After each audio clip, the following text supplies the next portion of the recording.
redefining what success means. What does it look like? And does it really matter if you are making all this money, if your relationships are suffering, or if you're not actually able to take a deep breath and enjoy your life, or you're not nurturing the other aspects of your life outside of, let's say, your career? Or in other cases, there's women whose full identity is wrapped up in being a wife and a mom, and they don't know themselves outside of that. Most people would seek out a relationship coach or a therapist once things are not working or struggling. But the best time to fix a leaky roof is when it's not raining. We all have a core wound.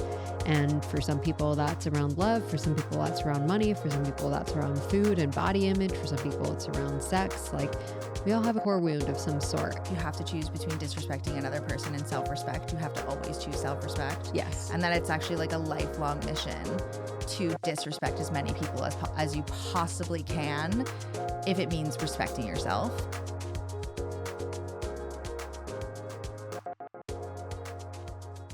We're back after 5 years on the podcast. Yeah, 5 years. Yeah, you were my second guest on the show, which is so wild to think about, and just thinking about how much life has happened since then. Mm-hmm. Yeah. Yeah, we met originally in kind of a wild place. We met at Burning Man in 2018. In a kind of a wild way, too. I don't know if you want me to tell the story. Yeah, we can tell the story. I love the story. I was having it's my first and only time at Burning Man. Same. And is it? Yeah. Really? Oh, okay. So we should go again. The stars align. One time we should go again. Yeah. I do want to go again. But I was in line for something called Dr. Bronner's shower.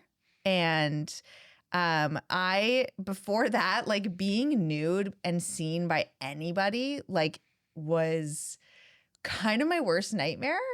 It's just... We're just going to start right off the bat. Yeah, just was a horrible idea. And this was in the middle of the day. I think it was probably like noon or like 1 o'clock or something like that. And then we roll up to Dr. Bronner's shower. The whole time I'm just like kind of hungover, do not want to do this. There's nothing about this experience that I want to do, but I'm just on my bike thinking of all the ways that I can get out of it. And then I see this huge line. And I'm like, yes, this is my out. I don't have to go. And then out of nowhere, Amy, who I've never met before, she rolls up on her bike looking like an angel. She just has this like body jewelry on. And she's like, you don't have to wait in line. We can go to the front right now. And I'm thinking in my head, oh no. Like I felt like I had no choice. Like I just had to then, and just like escalated and kind of rolled into us actually being at this, I don't know, probably like 200 people. Yeah. 200 people. Everyone's completely naked. And we went through like a car wash, like a human car wash. And it ended up being really, really fun and quite transformative. To go from like 5 people seeing you naked to 200 in an instant is a cathartic experience for me. Yeah, I loved hearing about your experience because I didn't know you very much before then. I actually had heard you on a podcast before I met you. Oh, really? I don't think that you knew that. Yeah. And then when I met you, I was like, oh, I recently listened to a podcast and I didn't know anything about you personally. And so it was really cool to hear you talk about that and just, your journey around body image and feeling comfortable with yourself and even, with your sensuality. And that was something that I feel like we really got to connect with. And for me, Burning Man was very transformational in that way too. I was shedding a lot of layers around like fear of being seen or around exploring different types and ways of my personal expression through clothes or through not wearing clothes in that case. But yeah, what a interesting way and cool way to meet someone. Yeah. I'll never forget. Like I have the image of you on the bike burned into my brain and me being like, no, go away. And that led us here. Yeah. And it's really cool. I mean, you're one of the people who like we could go for like a year and not talk. And then our first conversation just feels like we just left off there. And it's part of why I wanted to bring you on the podcast is because like you're one of my favorite people. I love how you do life. I love what you've created in your life. And I just really love how growth oriented you are in your own unique way. Like we're so different in a lot of ways. And I really admire like all the ways that you've grown and evolved. And I kind of wanted to talk today a little bit about just starting with, your connection to your feminine energy. I think when we met, you had come out of a pretty entrepreneurial endeavor. You owned a company and sold it. And like that was kind of your world, CrossFit Mm-hmm. and entrepreneurship. And Yeah. yeah, tell me more about even like what you've seen in yourself when it comes to maybe opening up more to your feminine energy. It's been a wild ride. I went from not knowing anything about what masculine, feminine, these terminologies, moving to Austin, Texas, where it's like if you don't, everyone talks in that type of a way. And my husband read The Way of the Superior Man, and I read it, David Data's work. And there's a lot of defining of those terms or understanding of what that means. And then I realized then, and I've actually since like evolved in my own personal understanding of what it means to me. But at the time it was like being feminine meant more being, less doing. There's like this list of things. Like masculine is more driven and organized and direction focused, and feminine is more flowy and being and doing what seems like doing less, which doesn't necessarily mean that's true. Mm-hmm. And I realized my masculine tendencies or skills, traits, because we all have both, I was really relying on them to succeed. And they really helped me to succeed in so many ways, athletically, career-wise. I just could probably link almost all of my success at that point to those types of traits. Mm-hmm. And went on a mission to develop the other side and thought that if I focused solely on developing more of the feminine side of myself, I would see growth and success in ways that I hadn't already. Mm-hmm. So I did do that. I went from, I think it was probably 2017. I'm going to put 100% of my focus on doing more feminine cultivating practices. Yeah. And it's like a very masculine way to do it, Yes. I guess. Which is how a lot of women start, especially women who are very ambitious, and like the way that they know how to do things is in the masculine. So like, I'm going to do the feminine things in the masculine way. Mm-hmm. Yeah. And How so did that work for you? I think it really worked, Yeah. actually. And I initially had some fear of, if I go into the feminine, am I going to lose my like edge per se? And Annie Lala at the time, who's been on this show, I think a number of times, she told me, she's like, your masculine is so developed that you could put 100% of your attention on the feminine for the rest of your life. And that side's not going anywhere. It's just so there and developed and strong. And so I really just took that to heart, and it helped. I did a lot of dancing, a lot of embodiment practices, a lot of being, a lot of doing less, a lot of letting go. And it really did help. And then I had babies, and that changed a lot, having another baby. And I feel like pregnancy is the ultimate expression of femininity, because you seemingly doing nothing, but you're like doing so much. Mm-hmm. And it's more in the invisible realms of things. And that's like my current evolution of femininity is not necessarily this list of tasks, because if you even look at me now, you could still, some people who are more dogmatic about like what's feminine and what's masculine would still describe me as quite masculine. And yet I feel quite integrated in feminine and masculine. And I feel actually at my core, I'm quite feminine. Mm-hmm. And there's something about like the way I do certain tasks feels feminine. And there's something about that that's hard to define in these like lists of like organized, detailed, and being flowy. Mm-hmm. And that's like been a harder thing for me to reconcile when I talk to people who are a little bit more dogmatic about feminine is this and masculine is this, when my version of that doesn't quite fit the exact mold. And I was most challenged by it when anyone would say, polarity is so important in your relationship. And then I'd be like, wait, are we not polarized? Like, are Michael and I not polarized? Do I need to be more this way? Mm-hmm. And it really challenged me. And I sat and I went through, like, took inventory of the way that I would be. And now I'm like, actually, we're so polarized, even though there are certain skills that would be technically considered more masculine that are more my strength than his. Mm-hmm. And there's certain skills that he does that would technically be considered in the list more Mm-hmm. feminine. But he's like, no one would say that Michael is feminine in any way. Yeah. He's like as masculine as it gets. Mm-hmm. And so maybe not as masculine as it gets, but he's like, maybe we're just both very integrated. Yes. And we utilize both sides.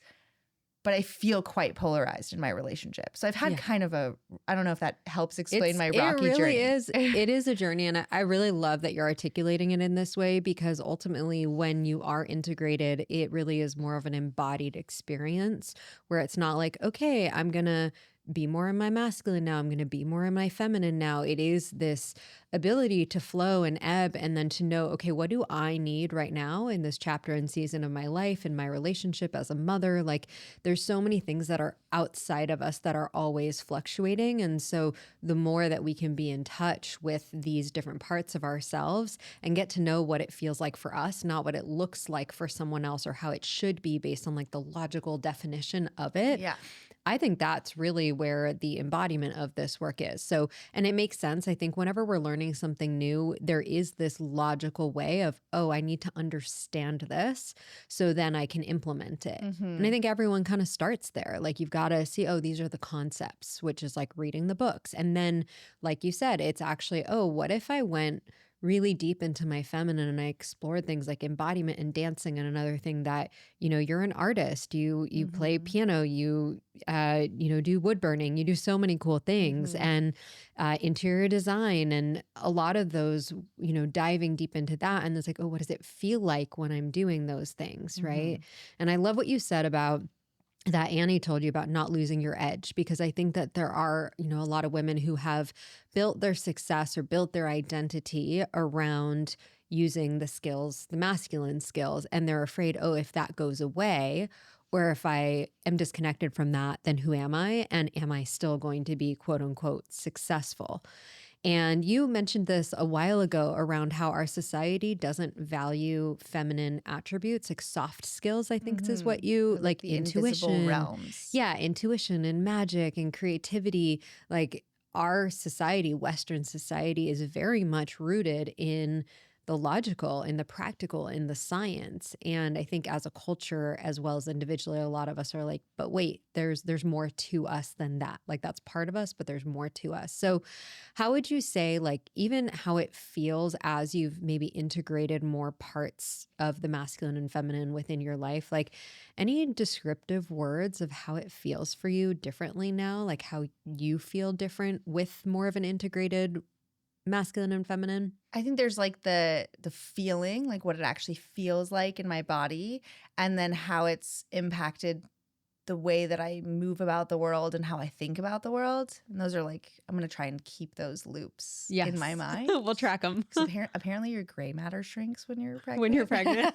Just for everyone who's not watching the video, Adee, how many months pregnant are you right now? I'm 8 months pregnant. She's 8 months pregnant, and she's like, yes, of course, I'll be on the podcast. Yeah, I mean, it's so fun. Okay, so how it feels in my body is I feel less tense. I feel so, I've been talking a lot about this. Like, my 20s was a lot of pushing my extremes, where how much can I work to the extreme? Like, how many hours can I do it? How much can I do? How hard can I train? Like, I'm going to push all my limits in every single category. And my 30s has been a lot more of being present. And I think the practice of leaning more into being feminine has really helped me. And my husband and I both agree that being present is like our actual purpose. Like, that's our whole purpose of being here for us. It's like, that's our North Star, is like, how can we be as present as possible? And I think when I was pushing my extremes in my 20s, I didn't have the space or the self-awareness or the life experience to understand that we like die one day. Really? Which is like kind of dark. What? But I just am more aware that this chapter ends. Like, that chapter ended, and I thought I was going to be 25 forever. I was Mhm. like, oh, I'm going to be 25 forever. I'm going to look this way forever. I'm going to have this much energy forever and this much freedom. And looking back, I don't know if I could have enjoyed it as much as I do enjoy my 30s now with the Mhm. presence. And that comes with like a peace, a contentment, an ease, a just joy. And it's like warm. And I'm just like more at ease than I've ever been because this chapter is going to end. Like, who knows? This might be the last time I'm going to be pregnant. And Mhm. so I think that's like in my body how it feels. Yeah. And then how it's changed how I've moved about the world is my whole spectrum of success of like, what does that even mean? And what does impact even mean has completely changed. And so when I think about success and impact, I used to think about the things that society's told me my whole life.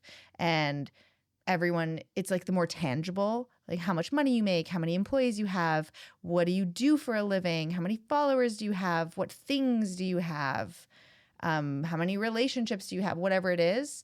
And it's less of the invisible things that you were just talking about. And now I actually find it hard to quantify or put into a hierarchy the difference between breastfeeding your child and being Elon Musk. Like I don't know, you can't quantify the impact of those things relative to each other. Mm.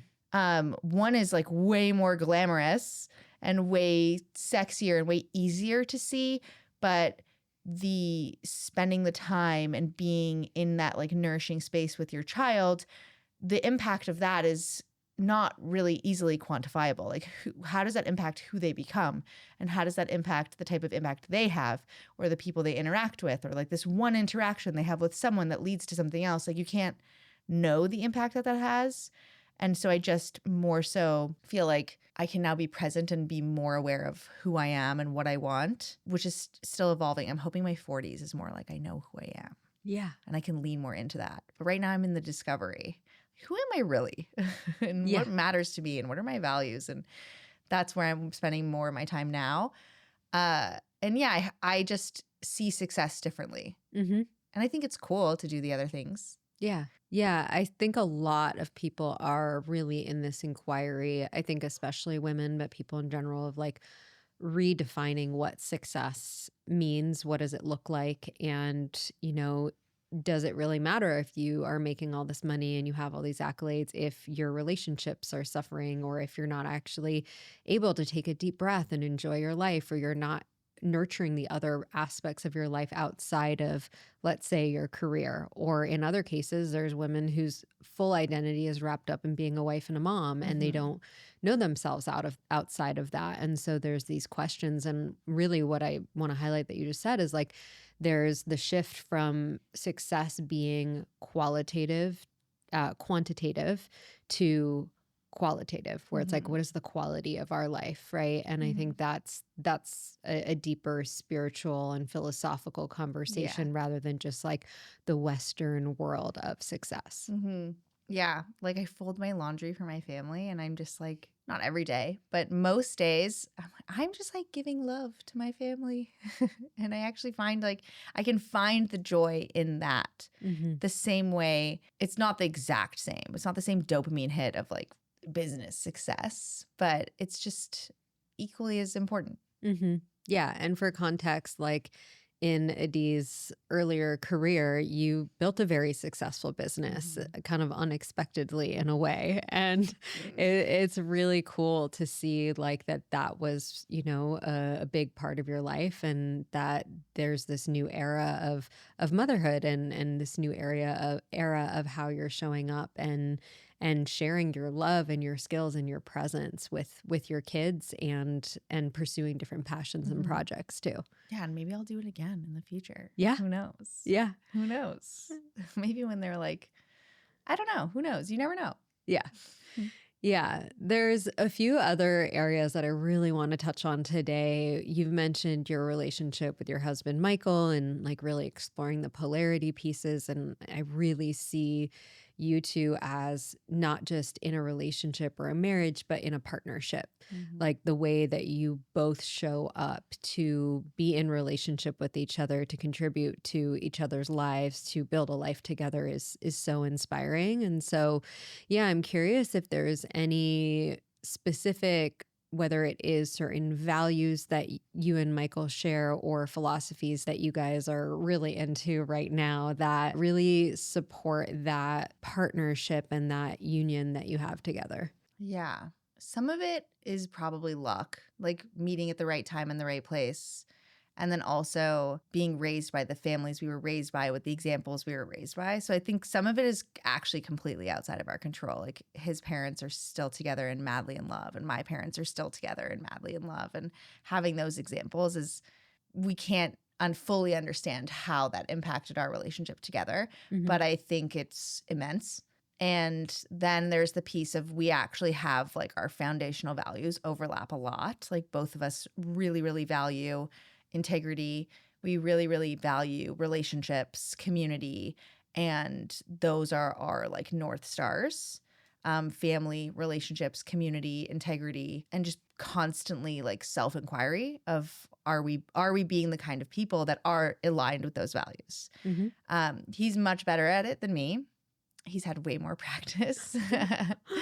For context, my husband was a drug addict and then went to rehab when he was 17 and maybe 16. And from there has been in group therapy and AA before that. So lots of self-inquiry and self-awareness. And so he's helped me a lot in those ways. And some things that we're noodling on now, like what makes it work? I mean, the values thing is helpful. And it just makes any conflict above it feel safer because we know we're like at the base level, we're on the same path. There's like a compatibility there. Yeah. Compatibility. We also met Annie Lala 3 months into our relationship. So it's also hard to know like how that impacted everything by accident. I was just going to say, you guys have done a lot of deep work on your relationship. Yeah. And from a very early point in your relationship, we're both committed to working on that. Yeah. 3 months into your relationship, you're still on the like high of this new person. You're like, having sex like 5 times a day. You're just so obsessed with them. You couldn't possibly imagine anything wrong with them. You haven't yet seen a single ounce of crazy. And then I met Annie, and she showed me at 3 months a way I wasn't behaving optimally in my relationship. And it was like a crazy story of how we met anyways. But in that moment, I was like, whoa, there was no issue. Like there couldn't possibly be an issue. And then I think we worked with her every single week for the next 5 years. And that's just kind of a little out of the norm of what you would see. Most people would seek out a relationship coach or a therapist once things are not working or struggling. And I've realized that the best, Michael's, I don't know if he made up this quote. He probably didn't make it up. But the best time to fix a leaky roof is when it's not raining. And I love that. Yeah. So we're at the peak of dopamine in our relationship. And from there, all your defenses are down. You're not trying to win. Nobody's scared. There's no scarcity. There's no fear. And from there, we are able to work on our relationship from a place of just like love and clarity. And I think that helped a lot. I mean, for 5 years, it's a long time. Yeah. Yeah. How would you describe your relationship with Michael, like now? My number one descriptor right now, because we have 2 kids and one on the way, the like thing that stands out to me the most and the thing that's changed recently the most, and I think this has happened with you and Corey also, where we've been together for 10 years and we've been through some hard things, and now we have so much complexity in our life, and it's only getting more complex. Like, family members start dying, grandparents pass away, things like that. Or we have a house. We recently had a house flood. We have 2 kids. They get sick.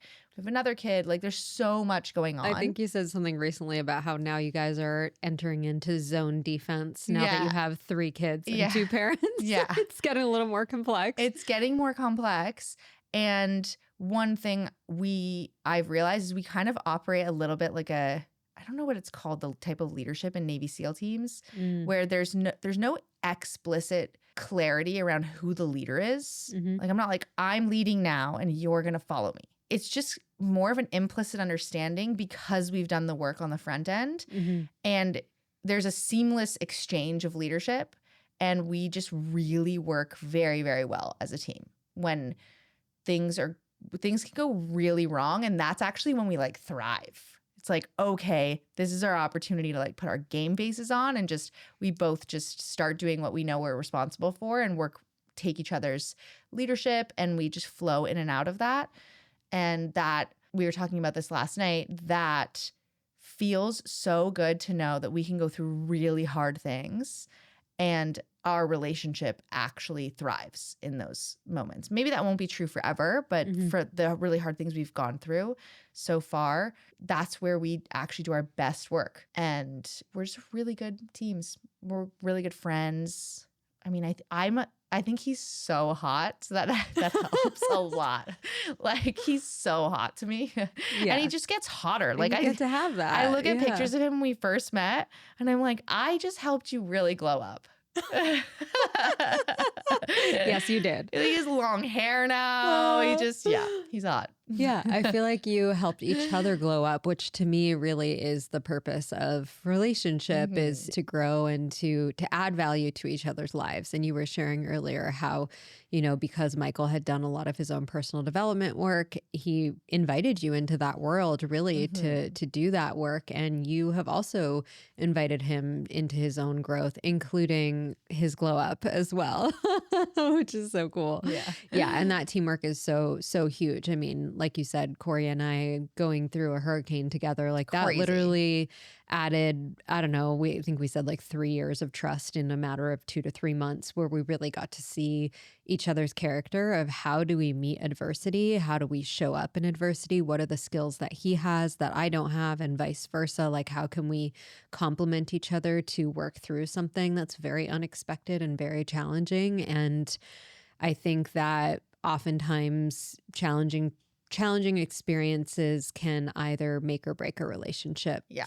They can either send you deeper into trust and deeper into the confidence in how you work together, or it can really reveal some things that maybe were out of alignment and that are being brought to the surface and being made very clear. And that can be a hard place to be, but that can also be used for fuel for future relationships, to be like, oh, okay, like there's things that I learned from past relationships, AKA my marriage, that didn't really work well for me. And I got to do a lot of work in between that and meeting my partner, Corey, to be who I am today and to be a match for him and for us to be on the same page. Even things like having shared values, like I didn't really know what my values were when I was 23 when I met my ex-husband. Like I didn't know who I was. Not a lot. I mean, maybe this generation, Maybe. because they have social media. Yeah. And we didn't. Yeah. We would have had to have someone like at high school be like, what are your values? Yeah. It's like, no. Yeah, we it weren't wasn't talking like really that. happening. We also were not able to see a lot of even, unless you were in therapy, like relationship support or hearing about healthy relationships, especially if your family didn't have specifically healthy relationship dynamics, like unless you were doing therapy, you didn't have as much exposure. But now you can search the internet, you can listen to podcasts, you can read books, you can really learn about yourself in a lot of ways, and you can create a different path forward for yourself. So I think that's really cool. We're living in a really cool time. Yeah. One of the other areas that you and I have a lot in common on is around body image. And I literally cannot remember, because it was 5 years ago, if we ever talked about this. And I think that there's been a lot that we've both gone through in the realm of body image, but especially, going through now, this is your third pregnancy. Technically And my fourth, but technically your fourth. Yeah. Yeah. Which is also a big deal, going through that hormonal shift and emotional process and all of that. So yeah, and you come from the background of being a really, if I could use the word, extreme, intense, all out athlete, CrossFit, like still intense. Yeah. So tell me more about, how your relationship with your body has changed, and like the good, the challenging, all of that. Yeah, when we met, you had you were working in I was nutrition. doing nutrition and health What was it coaching. called again? Either Nourished Balance or Spiritual I Nutritionist. think it My was business Nourish Balance. It was Okay, Nourish Balance. the first OG business. Yeah, Yeah, I I think was it a was Nourish nutritionist. Balance. I'm like, who am I following on Instagram when we Yeah. met? And I was so inspired because you had a, nutrition company at the time as well. And I was like, whoa, it's so cool what you created. So anyways, that's where we were back then. Yeah, body image and nutrition is like my core wounding. Mm-hmm. And I've explored that a lot. And that's like my deepest thing Mm-hmm. that can like get me and kind of can totally take control Mm-hmm. of me. And at the time, I was young. I don't know exactly what happened. I'm not great with like the remembering really young years, but at some point I was using food to cope with emotions of some sort. And that led to at like around 16 years old, I was like 200 pounds. Mm-hmm. And I was just like known as like the big girl at school. I didn't have that perception of myself until other people started identifying me that way. Mm-hmm. And I had a few like key moments that really like snapped me into reality of like, whoa, this is like unhealthy. And I lost the weight. And once I think I lost like 55 pounds in very quickly, like 6 months. My whole life changed after. And so when you're 16 and you lose all that weight, and it's almost like, I don't know if all women have this, but there's women who have this moment of like, I became hot. Mm-hmm. And there's like this moment that had happened. And you're like, oh, I wasn't before. And now boys pay attention to me. And I was getting male attention. I was getting like love and praise and appreciation from my family. Mm-hmm. Whereas it was like kind of like a sore spot before, not at the fault of my parents, but just they were seeing me go down a path and they didn't know how to help me. Mm-hmm. And they did the best they could. But then afterwards, they're like so proud of me and bragging about me to all their friends. And then that led to being able to strive in athletics. And then I ended up in a weight class specific sport. And then I started a whole company basically based off of my body. Mm-hmm. And I got the guy, I got the life, I got the company, I got everything. And somewhere in my mind, I've classified that as because of the way I looked and because of my body and because of my ability to control it looking that way, I get all these things. And that's partially maybe true and also not. It helps me in some ways. And it's also there's a shadow where it's totally unhelpful in other Mm-hmm. ways. And the pieces where I'm at with it now is I just don't think I don't try and completely heal that part of me. It's like so deep. So maybe it's even linked to, I think my dad said this one thing in passing, like when I was a baby, anytime I would cry, they would try and feed me. Like that was the first thing they would try and do. Mm-hmm. Maybe it's linked all the way to there. Mm-hmm. Like I was in distress as an infant, I was fed. So I link like distress to food. And there maybe like in my lifetime, I'm not going to heal that. And so having that perspective, maybe I will, but having that perspective helps me to like relieve some shame around it. Mm-hmm. And I think the shame that I had around it before is like, why am I like this? This is something I need to conquer. This is something I need to heal or control or fix. Like, why do I do these things? And these things meaning like I would have some like sneaky behaviors around food where I would just like eat something in an area or a space where I knew no one was going to know about it and then feel bad about it. And it just created this cycle. And so instead, now I actually just like see myself from a more like detached perspective, almost like I dissociate and I can see myself. And instead, I just be like, I'm doing that thing, like that thing that I've developed my entire life where I feel emotionally dysregulated and I'm actually going to use food to regulate myself. And then instead of feeling guilty the whole time I'm doing it, I just let myself do it. Where I'm like, actually, no, I'm going to go use food to regulate. And I'm more conscious and choosing that path instead. And that's helped me a lot with the patterns itself. They just become a little bit less. I don't stop doing it. And it's helped me just have more grace with myself and more compassion. And I don't know if I'm ever going to conquer the like real reality of when I'm feeling good in my body, everything about my life is better. Mm. And that there's a range of what that can look like. And I don't even know if it's what my body looks like. It's more about how I'm treating myself. Mm-hmm. So I'm like taking care of myself. I'm exercising. I'm eating well. I'm not participating too much in these sneaky behaviors. So I'm finding other ways to regulate myself. Mm-hmm. Or I'm not feeling shame around the behaviors. Yeah. And it's possible that I might always feel that way. Mm-hmm. And that's could be okay. Yeah. Yeah, I love that of like that you're not so hyper fixated on it, because I think when we're hyper fixated that this is a problem that I need to fix, then it sometimes makes it worse, and it takes up way more space for us. And yeah, the approach that you're talking about is a lot of what I work on with women around, bringing acceptance, resolving the shame around it, because the shame is what perpetuates the behaviors that are, not supporting us in the first place.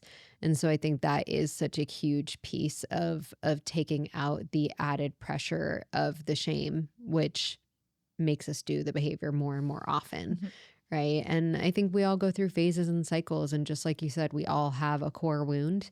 And for some people, that's around love. For some people, that's around money. For some people, that's around food and body image. For some people, it's around sex. Like, we all have a core wound of some sort. And I think just bringing acceptance, like, yeah, this is a part of me. Mhm. And I get to integrate that and not make it wrong or bad that this Mhm. is a part of me.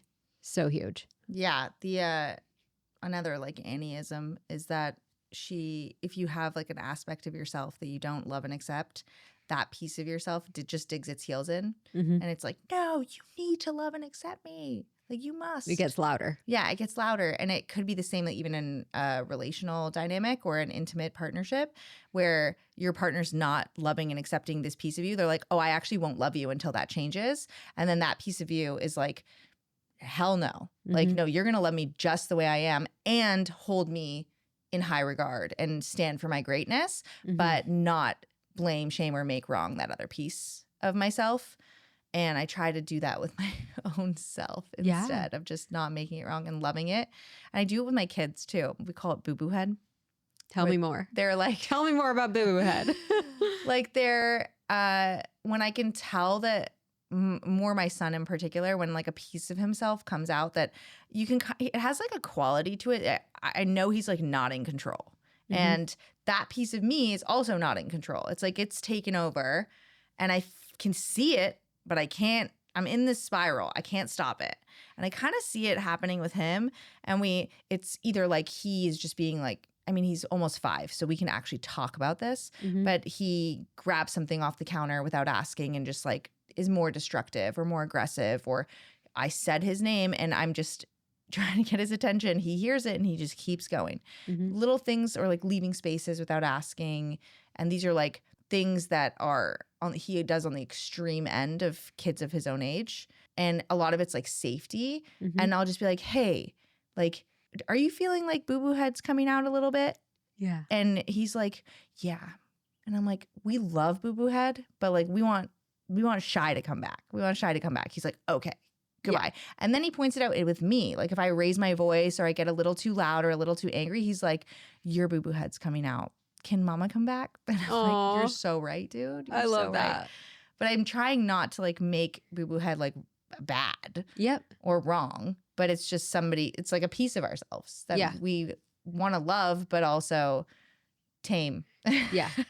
Yeah. And I think that's conscious parenting, is being able to have these conversations and bring light to the things that maybe were not when we were younger. Our parents didn't have those tools to be able to do that. And then also conscious parenting is learning like your children being your teachers too. It goes both ways. And I'm sure, I'm sure that shows up a lot, with too many me's.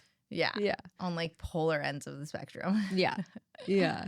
One other thing I wanted to dive into today was something you shared with me the last 2 times that we've hung out, which is something that you've been practicing and working on, which is practicing saying no and setting boundaries. Mm-hmm. And my experience of you is someone who is super generous and super hospitable and wants to be there for all your friends and is like, you have a lot of friends and you have a lot of community and there's so many places and things that want your attention, right? Which is like really awesome. And at the same time, I imagine that is a lot of responsibility and it can be kind of exhausting sometimes. So, yeah, what are you learning about saying no and what's that process been like for you? There's like this concept around your partner marries, like you pick your partner based on your mom or your Hmm. your Yes, father. the imago theory. Yeah. And Yeah. so Michael's mother generates energy from being in service. Hmm. And anyone who knows her, she's like a legend. She's a legend in New Roads, Louisiana. Like Hmm. everyone knows her.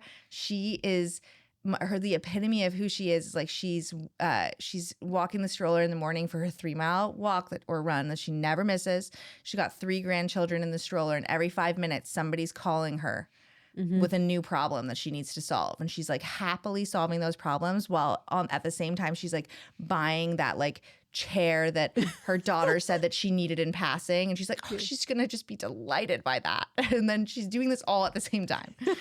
And I'm like, wow, I'm kind of like that. Like I'm kind of like that where it's a huge problem if you are drained by that Hmm. type of service, and that might not be your gift. So it's not like a good or bad thing to be Hmm. able to do that or not to be able to do that. I am similar where I like generate a lot of energy by being in service. So I tend to be the person in community that most people are connected to. And when shit hits the fan, I'm the first call. But it's also really fun when someone wants to go wedding dress shopping and you're the one they call. Hmm. Or someone wants to tell you the gender of their baby and you're like, yeah, it's me who gets to find out those moments are fun. But then when you have too many people that you're the first call for, my capacity just starts to get stretched when I also have really young kids, a husband, more personal responsibilities. So Remodeling toggling. a house. Yeah. Yeah. No big deal. Not intentionally, but yes. So it's like my current practice is I've taken it too far where there's too many people that I'm their first call. And it's actually a disservice to both of us because they should have someone that's a first call that there's no question of whether that person has capacity for them. Hmm. And I have those people in my life. Like Hmm. there are people in my life, they know who they are. They call me. There's not a question of whether I have capacity to be able to support them. Hmm. And I want everyone to have that ring of people. Yeah. And so I just have taken that a little bit too far. Hmm. And so when I have too many like first call people to support, it has pushed my edges. Hmm. And so I've had to like figure out how to hold boundaries there, how to say no, and like what does that even mean? And it's not even just about the things I'm saying no to. It's like, what are the things I'm saying yes to? Like, who are the people I'm saying yes to? And where do those people fit in my life? And then all the other things can fit around it. And then whatever just doesn't fit, I have to say no to. Hmm. And that's really, really challenging for me. Really, really challenging. Yeah. It's challenging to say no, but when you do say no, how does it feel afterwards for you? It depends on how I said no. Got it. Okay. Yeah.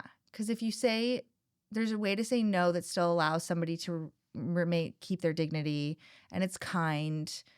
And then there's also a way to say no that's like kind of rude and can create stories in another person. So if and I don't think you can like learn how to do it well until you start doing it and then do it it's wrong. messy. And then It's definitely messy. it's messy, especially for someone who's just like Been a yes person. And also I find so much meaning and fulfillment by being supportive to everyone in my life. Like the running joke in my group of friends is, oh, I'll just like whip your wedding cake together. Like, no worries. Like, I got it. You can host your wedding at my house. I'll like watch your kids. Like, that's just the joke in the community. And it's funny, but it's also like I can't be doing that. Yeah. And I have said no in many ways the wrong way, where someone will send me a message and they're like, hey, let's hang out. And I'm like, actually, right now I'm being more selective about where I spend my time, and I'm feeling like I'm stretched in capacity, and like this just isn't. I'm This just isn't saying it no for to me. these things. Yeah. And they're like, yeah, but I watch you hang out with all those people, Mm-hmm. and that means like makes them feel like I'm not good enough or there's something wrong with me. And there's ways that I've done that in that way, and Mm-hmm. then I've had to like repair, Mm-hmm. which takes actually more work Yeah. than saying yes would have just done. But it's worth it ultimately. And then I'm learning how to say no, which actually this is like public, but I've been, and there's a few chapters that are public, but Tim Ferriss is writing a book called that's about saying no. Mm-hmm. And I've read the chapters that he's posted online, and that's helped as well. Mm-hmm. And just listening to other people and the way that they say no, and they can do it. Michael's actually amazing at it too, where he can say no and allow that person to really maintain their dignity. Mm-hmm. And it just is a skill. Mm-hmm. It's a skill. I don't think I'm perfect at it. Yeah. And I'm like in the process of trying to figure out how to do that. Yeah. Yeah. I'm hearing so many key things that you just shared. One is about the capacity piece. And as you've, become a mother and have 3 kids, and your responsibility and your plate has gotten more full within your own life, there's simply less capacity for being everything to everyone, and I think that's important to recognize. And then there's the nuance of, okay, how do I communicate that to people, and how do I share that? And I think this is kind of a new landscape, especially for a lot of women. And like you said, some women get a lot of energy from being in service, and some women feel really drained by it. And so I imagine, similar to like what I'm thinking of is like when I left my marriage, it wasn't because there was like fighting and abuse and alcoholism and all this stuff. And so in some ways it seemed harder to leave something that was like good in a lot of ways, and like obviously the other reasons are not easier to leave because of them. But in my experience, it's like, oh, it is really hard to say no to something that has a lot of good, or there's things that feel fulfilling in this or feel connective in this. And so, yeah, there's a big discernment piece there for all of us to really take a look at. And I love just the honesty of like, yeah, I've messed it up, and there's repair sometimes that needs to happen, and you're human, and we're not taught this stuff in school like we were talking about earlier. Yeah. Yeah. I'm still doing it wrong. Although I am committed to the repair. Yeah. So I'll do the work to repair it when I do it wrong. And yeah, it is. You're so right. It's so true that there's nothing like glaring. There's no clear. It's work to figure out what I want to say yes to. And then it's also work to figure out which things I want to say no to. And then realizing everything I say no to is actually opening up so much opportunity for yes elsewhere. And everything I say yes to, I'm saying no to a million other things. Yeah. And I'm like still in the inquiry of who those people are, what those things are. I mean, we were talking before the podcast. I said no to 3 things this week, which felt really good. Yeah. But they were mostly centered around me. So it was, it was a lot easier. Yeah.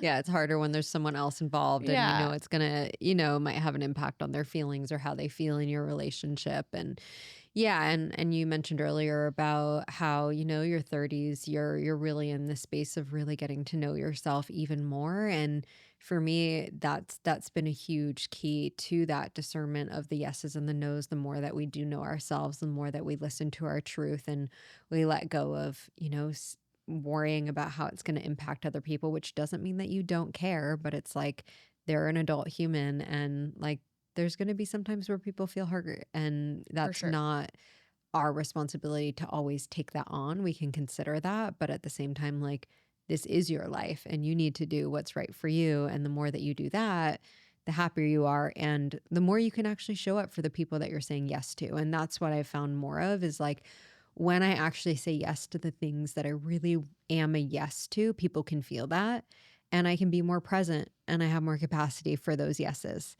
And when I say no to the things that aren't really a yes for me, over time, my life becomes more and more and more in alignment.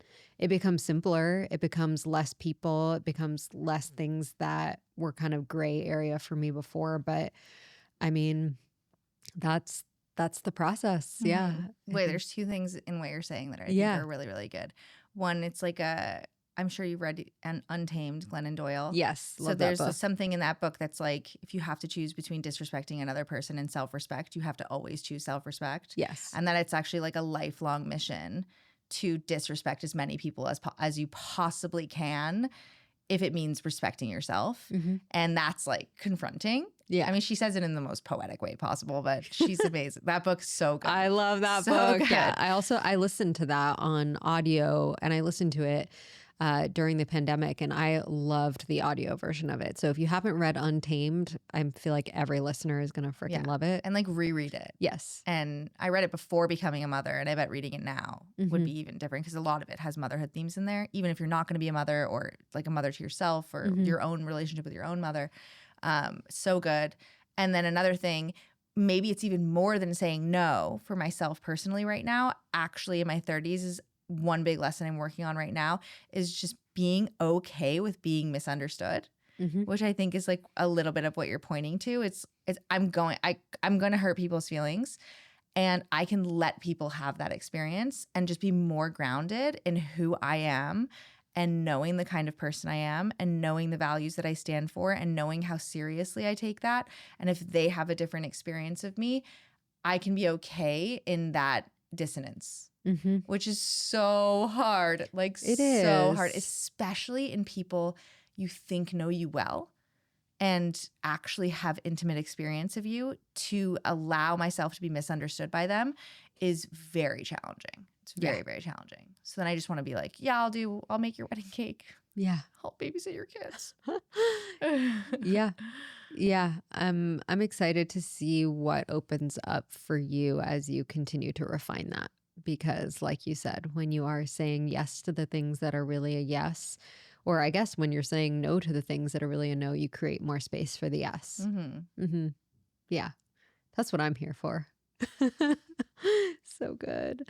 Oh, well, thank you so much for sharing. Yeah, just you and your wisdom and the way that you think, and parts of your journey. I know that this is going to be super insightful for our listeners. And I know that right now your focus is motherhood, interior design. You're doing a lot of really cool things. And if our listeners want to stay connected to you, where can they find you? They can find me Adee Cazayoux on Instagram. I bet if you search ADEECAZ, Yes. probably nobody. Or I think that is my That handle. is your name. That is my handle, Adee Caz. I think I changed it so it would be easier. Yeah. Because the whole last name is a bit confusing. I was thinking the other day, I was like, oh, it's easy for me to spell your last name, but because I've spelled it so many times. But yeah, I have also a longer last name. Cazayoux. Yeah. Which I went from Cazayoux. I went from Zucker to Cazayoux. Yeah. And they're both challenging. Yeah. And so I've been spelling my name my whole life, and I will forever for my whole life. I feel the same way. Yeah. Okay. Well, we're going to include it in the show notes. So anyone who wants to hang with Adee, she's always showing some cool behind the scenes of her life. Yeah. And I love following you. I love having you in my life. Thank you for the friend that you are, the sister that you are. And I feel like we're just getting started. Yeah. Just getting started for sure. Yeah. Thank you. Oh, thanks, babe.